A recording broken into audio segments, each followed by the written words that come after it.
Dinas Perhubungan Kota Makassar melakukan penyisiran pedagang di sejumlah ruas jalan di Makassar dan menertibkan sejumlah pengendara yang parkir sembarangan. Langkah ini dilakukan untuk memberikan peringatan pertama dan teguran sebelum dilakukan penggembokan dan pengusiran paksa oleh Satpol PP Kota Makassar.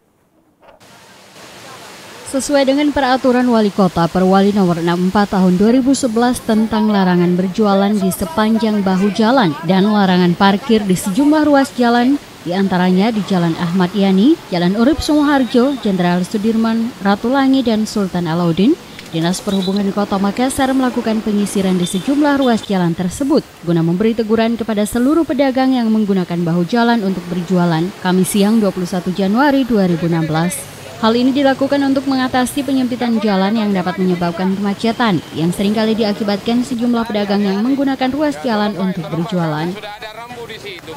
Pertama itu Ertasim Baru, di mana saya temukan di situ ada PK5, ada 8 yang kami bikinkan surat pernyataan.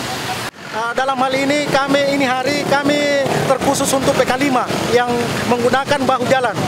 Berarti mobil-mobil yang pedagangnya itu? Mobil pedagangnya yang jelas yang gunakan bahu jalan itu yang saya kasihkan pernyataan pada hari ini.